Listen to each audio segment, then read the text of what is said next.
Guys welcome to studio mentors. My name is Ketan. जिस बच्चे का जनवरी का अटेम्प्ट है, मे बी 8th हो या फिर आपका अटेम्प्ट 16 जन को हो, ये वीडियो आप दोनों टाइप के बच्चों की हेल्प करेगी। अगर आपका दिसंबर का अटेम्प्ट हो चुका है and you have one more attempt which is left, so जो एक्चुअल में एग्जाम हुआ था हमारा दिसंबर में, उसके चलते हमें क्या क्या चेंजेस करने पड़ेंगे हमारे ओवरऑल स्ट्रैटेजी में, उसके बारे में बात करूंगा। Also after talking to lot of students, मुझे लगता है कि यार कुछ कुछ चीजें हैं जो स्टूडेंट्स ने बिल्कुल भी बॉदर नहीं करनी चाहिए, because that might hurt your attempt, your accuracy and overall performance in the month of January अगर आप snap exam दे रहे हो तो. So in this video we'll talk about detail. We'll also have a deep dive into all the sections of snap and I will sort of I'll make it a point that हर एक चीज पे मैं आपको detail में थोड़ा सा बात बताऊं so that you understand. Number one, we'll start with snap. Number one, एक थोड़ा सा myth है यहाँ पे snap का. हम कहते हैं कि snap is predominantly speed based exam.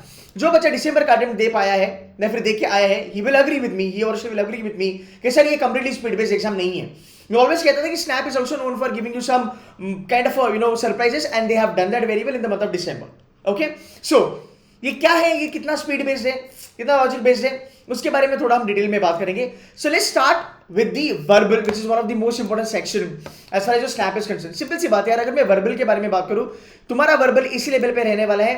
ये आगे बढ़ेगा या नहीं बढ़ेगा, अगेन तुमको इसका लोड नहीं लेना है कि यार मेरा वर्बल टफ होगा या मेरा वर्बल टफ नहीं होगा, बिकॉज इसलिए कि जीके तुम्हें आता है तो तुम्हें इजी लगेगा, तुम्हें नहीं आता है तो तुम्हें वो इंडीड टफ लगेगा. I hope you are agreeing what I am saying, right. यहां पे आपको ये चीज समझनी है कि ठीक है, जितना मैं कर सकता हूं यार, शॉर्ट एरियाज क्या होंगे आपके मार्क्स कहां पे बनेंगे. देख मेरे भाई, सिंपल सी बात है, टेंसेस बचपन से करते आए हम. There are round about 12 tenses जो आपको करने ही करने अच्छे से, there is no doubt about it, right. That's number one. Parts of speech, ये भी आपको पता है, ये भी हमने स्कूल लेवल पे करा है. जो दिसंबर का जो पेपर था या फिर आप पुराना पेपर लाइक लास्ट ईयर का भी जो भी पेपर था, ये सेम लेवल पे था. इसमें ज्यादा मुझे लेवल ऑफ डिफिकल्टी में चेंजेस नहीं लगे, रादर ये डुएबल आते हैं. ये जो एरिया है ये सब बच्चों के लिए स्कोर मैक्सिमाइजर है. ओके, ये सब बच्चों के लिए स्कोर मैक्सिमाइजर है. कुछ क्वेश्चंस ऐसे थे जो हमारे स्कोर बूस्टर, जो हमारा स्कोर बूस्टर जहां पे हम 9000 क्वेश्चंस देते हैं उस लेवल पे आए थे. कुछ क्वेश्चंस थे जो डायरेक्टली C2C मेंटर्स के मॉक और हैंडआउट से निकले थे. बट जो लेवल ऑफ डिफिकल्टी था वर्बल का, DI का, LR का एंड तुम्हारा लॉजिकल रीजनिंग का, it was exactly up to the mark of what we have been teaching with the class. तो आपको लोड नहीं लेना है कि मैं और कुछ करूं क्या, मैं और कुछ करूं क्या, मैं और कुछ करूंगा, बिल्कुल भी नहीं. आपको बस एक चीज ध्यान रखनी है कि आपकी स्ट्रैटेजी कैसी है, और लास्ट टाइम अगर आपने अटेम्प्ट दिया होगा तो कहां पे आपका स्क्रोप हुआ, कहां पे फकअप हुआ. बस ये चीजें आपको जाननी है. मूविंग है, पार्ट्स ऑफ स्पीच जितना वीडियोस में करा है उतना आपको करना है. फिल इन द ब्लैंक्स, ये आप थोड़े से राम भरोसे रह सकते हो, बिकॉज यू नेवर नो इसमें क्या आएगा, right. Because you never know इसमें क्या आएगा. Again idiom phrases, synonyms, spelling. Last time एक पोएम आया था, वी कैन नॉट एक्सपेक्ट कि इस बार भी पोएम आएगा, बट फॉर्मेट आपका सेम ही होने वाला है गाइस. थैंक गॉड अभी यहां पे आपको रीडिंग कॉम्प्रिहेंशन नहीं दिखने वाला. ओके, सो यहां पे आप जितना मार्क्स बटोर सकते हो उतना मार्क्स बटोरो. यहां पे अगर मैं बात करूं राउंड अबाउट 15 में, your good attempt here should be 10++. And last time अगर आप देखोगे with the level of difficulty of verbal, most of the students could manage 10 से 12 क्वेश्चन. अगर आप 7-8 भी कर लेते हो with good accuracy, you are still in the game. तो जहां तक वर्बल का सवाल है, वर्बल के लिए कुछ एक्स्ट्राऑर्डिनरी प्रिपरेशन करने का जरूरत नहीं है. Go through the videos based on dashboard, उसको अच्छे से कर लेना. You will be able to see same things in the paper. मुझे नहीं लगता पैराजंबल वगैरह आ सकता है, but again I will say that with pinch of salt, because अगर आ गया तो भी यार डुएबल है, आप कर सकते हो. ऐसा कुछ नहीं आएगा आउट ऑफ द वर्ल्ड जिसको आपको कभी आपने देखा नहीं, जिसका आपको कभी आइडिया नहीं होगा.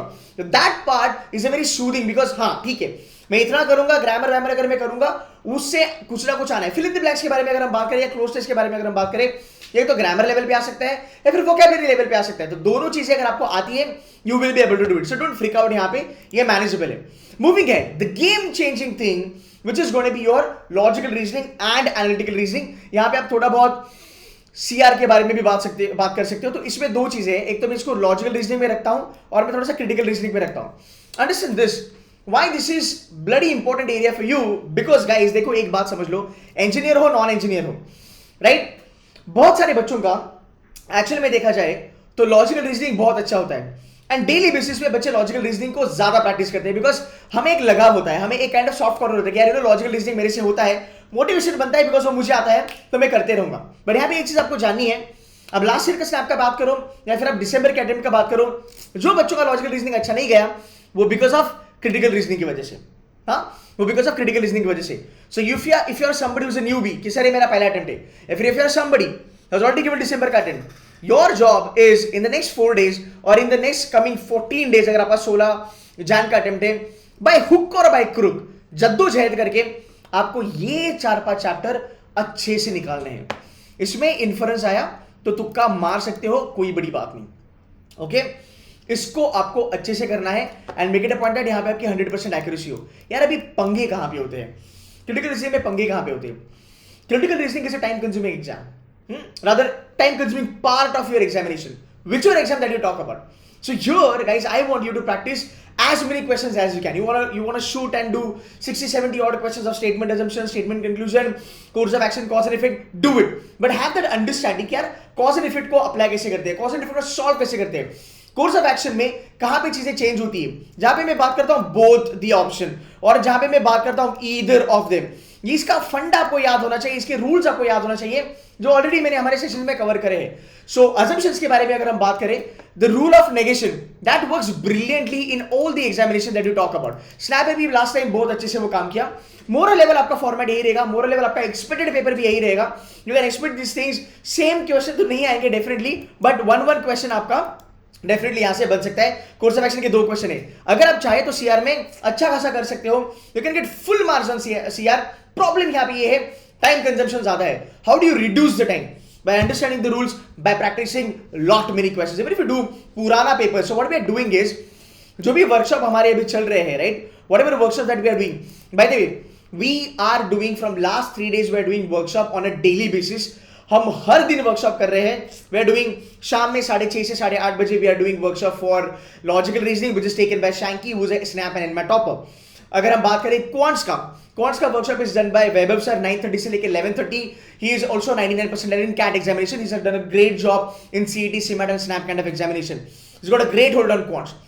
इतने हैंडआउट्स, इतना नया कंटेंट, इतनी वैरायटी ऑफ क्वेश्चंस हम कर रहे हैं. So guys, if you want to join you can do that. But again, if you are not able to join whichever institutions that you are with, make it a point that you solve variety question. Daily basis पे हमारे 4 घंटे के session जहां पे हो रहे हैं guys. You guys are most welcome. If you want to join you can join. आगे चलेंगे. Paragraph conclusion, linear arrangement, input output. यार ये डेथ कॉर्नर है. मैंने लास्ट टाइम भी कहा था, लास्ट टाइम भी मैंने कहा था, और बहुत सारे बच्चों ने ये इनपुट आउटपुट में हाथ डाला, उनका वहां पे स्पीड खत्म हो गया. Clocks and calendars again going to be really important. You need to do this. Coding decoding, number series, ये स्कोर मैक्सिमाइजर है. द ओनली थिंग इज, अगर बाकी के बच्चे इसको 2 मिनट में कर पाते हैं, 1.5 मिनट में कर पाते हो, क्या आप इसको 30-40 सेकेंड्स में कर पाते हो? सर नहीं जमता है, नहीं होता है. 30-40 second is little bit optimistic for me. कुछ बच्चे कहते हैं सर 40 सेकंड्स में मैं कर लेता हूं. कुछ बच्चे कहते हैं 30-40 सेकंड्स में मैं नहीं कर पाता. कुछ बच्चे कहते हैं 30-40 सेकंड्स में मैं कर लेता हूं. कर पाते हो, वेरी गुड. नहीं कर पाते हो, लास्ट के 10 मिनट्स में रखना. जो मेरा 30-20-10 का स्ट्रैटेजी है वो यूज कर लेना. Life is good. Understood? So this is going to be your मोटा मोटी, अगर हम बात करेंगे स्नैप के logical reasoning and critical reasoning का perspective. Guys, only practice can help you with this. Only practice can help you with this, right? आगे चलेंगे, which is nothing but your quants ने थोड़ा सा सरप्राइज किया था लास्ट टाइम.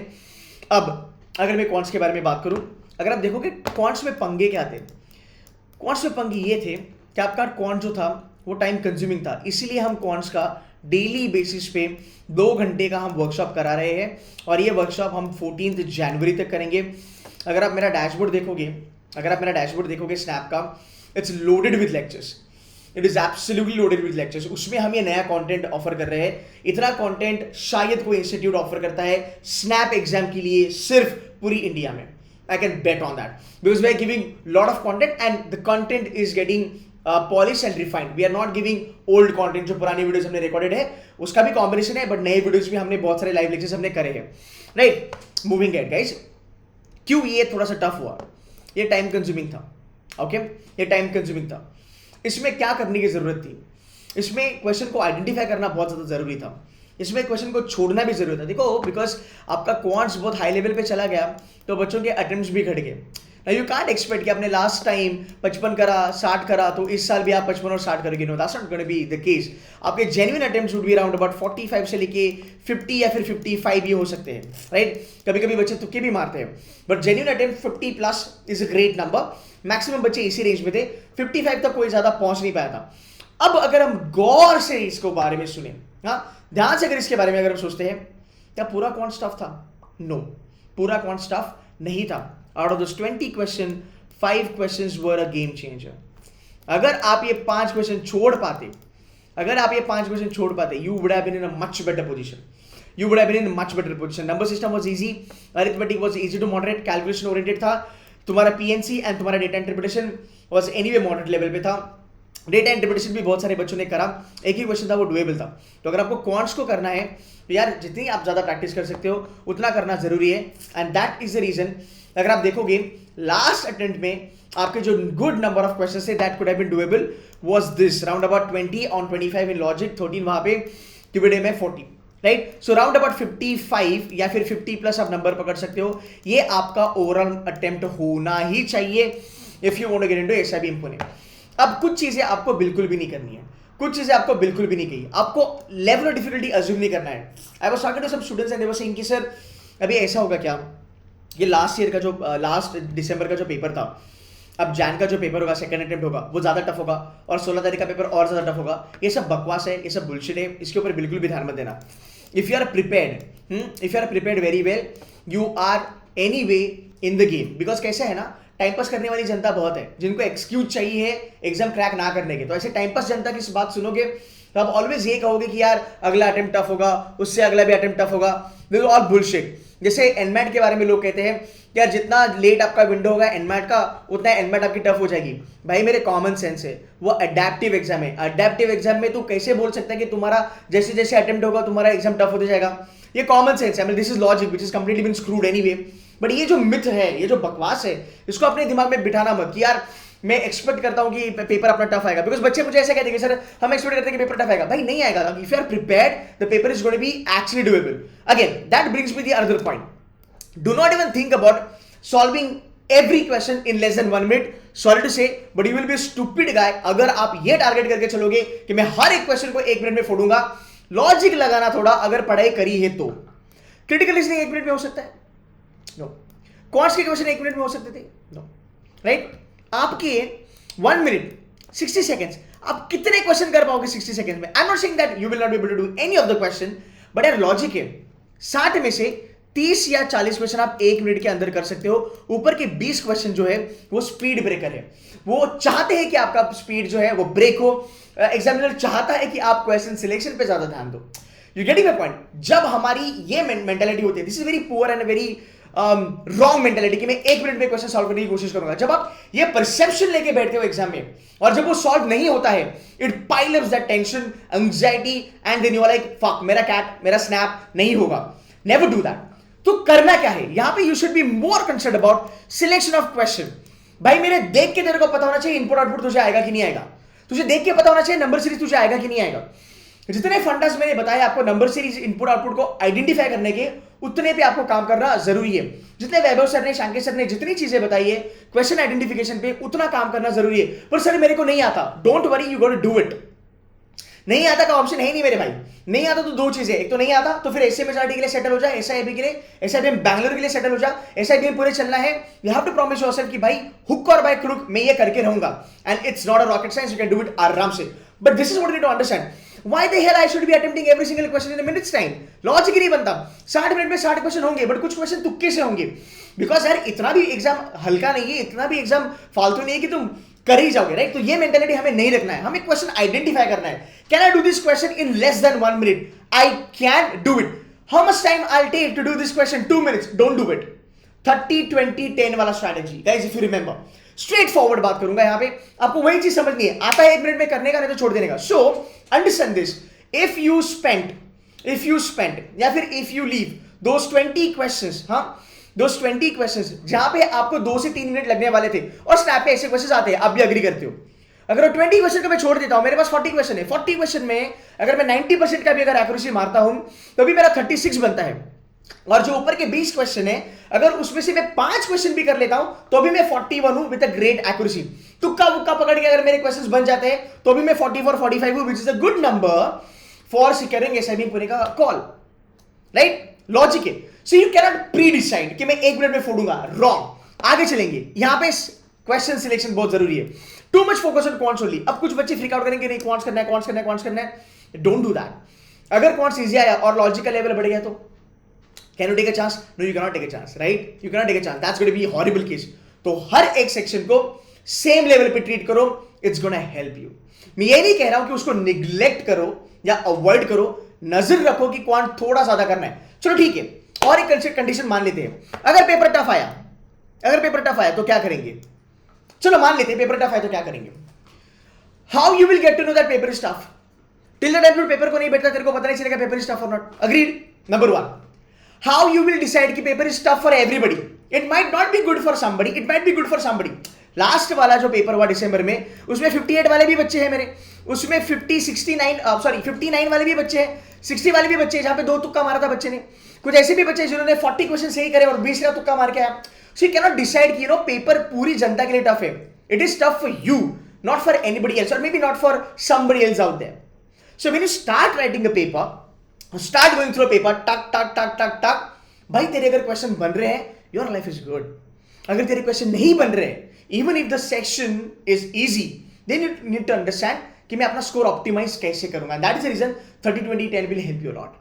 समझा? तो ये चीजें हमें करनी नहीं है. ये परसेप्शन पकड़ के नहीं चलना है कि SNAP is a speed based exam.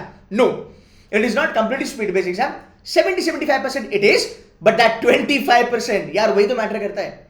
वो 25% ही तो मैटर करता है भाई मेरे, right? You getting my point, what I am saying, right? Do not give too many mocks. Mocks हमें अंधा बना देती है. I am being very straight forward.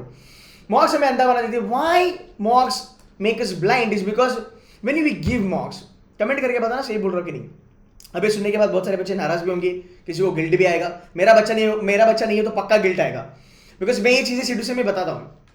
Mock हमें ब्लाइंड क्यों बनाती है? बिकॉज तू जितना मॉक देता है ना, पहली बात तो मॉक देने के पहले तू एक स्कोर डिसाइड करता है तेरे दिमाग में कि इस मॉक में तो मैं 45 फोड़ूंगा.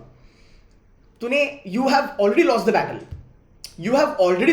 Because you have already decided that you are gonna go for 45 का अटेम्प्ट, या फिर यू गोना गो फॉर 45 का स्कोर. Not necessary. दूसरी बात, मॉक में अगर अच्छा स्कोर नहीं आया, हम एनालिसिस नहीं करते हैं. मन ही नहीं करता भाई मेरे एनालिसिस करने का. एंड मॉक जब हम देते हैं ना, we are very narrow mentality कि मैं इतना ही करूंगा आ जाएगा. बिल्कुल भी ज्यादा मॉक्स देने की कोशिश मत करना. अगर आपका 16 का भी अटेम्प्ट है, 3-4 mocks going to be more than enough. ज्यादा से ज्यादा पैसिव मॉक देना. हाँ, ज्यादा से ज्यादा पैसिव मॉक देना. जो 99% डाले रहे लास्ट टाइम, जो मेरे बच्चे जिन्होंने 58 प्लस अटेम्प्ट करा था, रादर 58-55 जिनके जेन्युइन अटेम्प्ट्स थे, ये बच्चे कैट के 99% डाले से बैठे हुए. तो इन लोगों ने कहा कि सर पैसिव मॉक ने बहुत ज्यादा हेल्प किया, because passive mocks will help you to understand कौन सा क्वेश्चन उठाना है, कौन सा क्वेश्चन छोड़ना है. बात खत्म. सिंपल सी बात है. इस तरीके से सोच. ऐसे बीम में जाना है तो 45 का स्कोर चाहिए तेरे को. इसके लिए तू 45 on 45 मार्क कर, या फिर तू 45 on 50 मार्क कर, या 45 on 60 मार्क कर, राइट? तेरे को अगर ऐसे में स्टडी चलना है, तेरे को 40 का स्कोर चाहिए. अब 40 का तू स्कोर कैसे ला सकता है? तो 45 मार्क करके भी 40 ला सकता है, या फिर 50 मार्क करके भी 40 ला सकता है. तेरे को अगर ऐसे में स्टडी के नीचे चलना है, तेरे को ऐसा भी बैंगलोर या फिर ऐसा आई भी चलना है, तेरे को 37 का स्कोर चाहिए, तो 45 में से भी ला सकता है, 50 में से भी ला सकता है. That is exactly what you need to understand. ये मेरे को कितना पेपर अटेम्प्ट करना है, ये पेपर पे डिपेंड नहीं करता, ये मेरे पे डिपेंड करता है. बिकॉज अगर पेपर बहुत हाई लेवल पे चला गया, I have to take care of my accuracy. Because accuracy अगर अच्छा नहीं होगा तो नेगेटिव मार्किंग में मार्क्स जा सकते हैं. हाँ, अगर आप बोलते हो कि मेरे 40 प्लस जेन्युइन अटेम्प्ट है, ऊपर का 15 मिनट तुक्का मार दिया, डैमेज ज्यादा नहीं होगा आपका.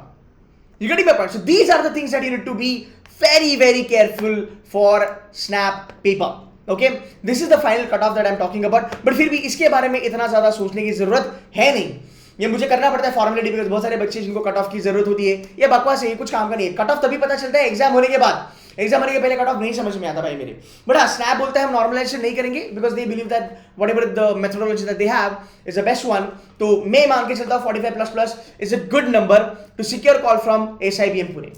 ओके, सो गाइस ये मेरा ओवरऑल स्ट्रैटेजी था. ये मेरा ओवरऑल स्ट्रैटेजी था. मैं बहुत स्ट्रेट फॉरवर्ड रहा इसमें, because I want every one of you to be realistic towards your SNAP paper. हवा में बातें नहीं होती है. हाँ, हवा में मोटिवेशन नहीं होता है. मैं जाएगा, फोड़ के आएगा, तोड़ के आएगा. क्या तोड़ेगा भाई मेरे? पहले तो पेपर तो समझ ले, पहले तो सिलेक्शन ऑफ क्वेश्चन तो जान ले, पहले पेपर में क्या था पहले वो तो समझ ले. उसके बाद you can decide, and you decide whether you gonna kick the paper on a D day. You can not decide before that. अब एक अटेम्प्ट हमने दिया, हमें इतना तो पता होगा, right? So guys, be realistic, work your S of. You have still got time. आपने अभी पढ़ाई नहीं चालू करी है. दिसंबर का अटेम्प्ट भी अच्छा हो गया. 4 दिन आपके पास बचे हैं. मस्त मेहनत करो, जितना रिवाइज कर सकते हो उतना रिवाइज करो. डैशबोर्ड के सब वीडियो रिवाइज करो. If you are new to my channel, if this is the first time, if you like my content, you can check my SNAP का dashboard. I will give a link in the description. बस जाके content देख लेना, you will be more than happy. आप उतना करोगे, उसके बाहर का कुछ भी नहीं आएगा. That is my promise to you. But मेहनत करो, हाँ मेहनत करो, right? Don't only go with motivation. CAT में पता चला होगा मोटिवेशन काम नहीं करता, मोटिवेशन के साथ मेहनत भी जरूरी है और वो रियलिस्टिक और प्रैक्टिकली होनी चाहिए। On that note, thank you so very much for watching this video. I will make couple of more videos on SNAP. बने रहो, लगे रहो, गेम में रहो। Bye guys, bye bye.